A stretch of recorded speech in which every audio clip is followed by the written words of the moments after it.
Hi guys, welcome back to my channel. Today I am going to be doing a video for my wedding series, Tying the Knot with a Scott. On today's video, on 8 times you may need to take off work to plan your wedding.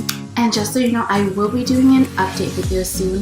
If you do want to follow my Instagram page, which I'll insert here, you can go ahead and follow our hashtag. So the first day that you may have to take off work is definitely to take your engagement photos. It's hard to do on the weekends because that's when everybody is off, and wherever you want to go take your pictures, there may be other people doing it too. Amount of time that you would need to take off is probably a whole day, and I would say just so you can take the time to go get your makeup done if that's what you want to do, or go get your hair done, or go shopping for an outfit, or change into multiple outfits to see what you actually want to wear. Taking the actual photos can take from an hour to 2 hours, and all this getting ready stuff is same for your fiance too, by the way. The second time that you may have to take off is probably when you're doing a venue walkthrough or a menu tasting, or both at the same time. And I think that would take about half a day to one whole day.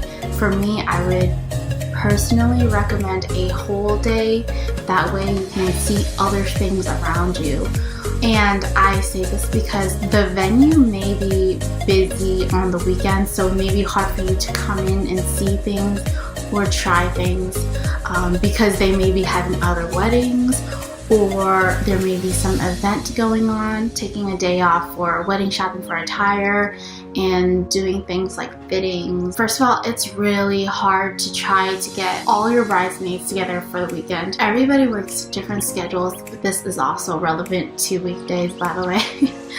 But the personal experience that you get compared to going on the weekend where there's so many people there versus you being there and maybe one other person also being there, you get the full experience. You get the space, and it just allows you to take it all in rather than being crowded, you know, being surrounded by people and people you don't know and things like that. So the fourth thing that you may have to take only probably half a day off is for hair and makeup trial. Again, I haven't personally done these, but I have gotten my makeup done before, and I have gotten my hair done before, and it takes time.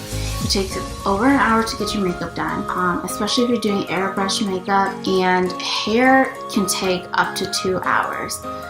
So that's in total almost 4 hours. So most of your makeup artists or hairstylists may be busy on the weekends, so that's why it would be easier to do during the weekday if possible. Fifth thing is you'll probably have to take off a couple days for your bachelor or bachelorette party. And I haven't had mine personally, and I may not have to do this for mine, and you may not have to do it for yours, but there are some people that plan bachelorette or bachelor weekends, so you may need a day for like travel. Depending on where you're going, you may need a couple hours off so that you can go finish packing or whatever it may be. Sometimes when it comes to things like traveling, it definitely takes like an extra day before you can actually go to where you're trying to go. The next thing is the week of the wedding. You should definitely take a few days off. I haven't had my wedding yet. My wedding is November 3rd. It's on a Saturday, and I most likely will be taking the week before and the week after off. We'll see. I don't know.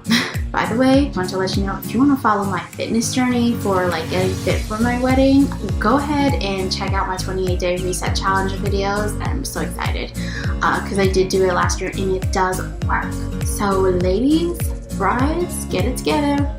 There are no excuses. Back to what I was saying, you may want to take a couple days off for like last minute details, such as picking up your marriage license or packing for your honeymoon if you're going right after, or any sort of like vendor follow-ups, or like any beauty treatments you want to do, like going to a spa, getting your nails done, whatever it may be.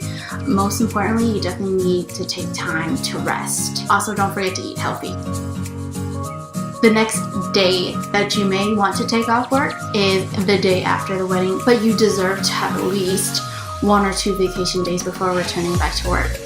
And I say this because then you can take in the time to be married to your new husband or your new wife or whatever you want to call them. And you want to take that time to relax and feel each other's presence.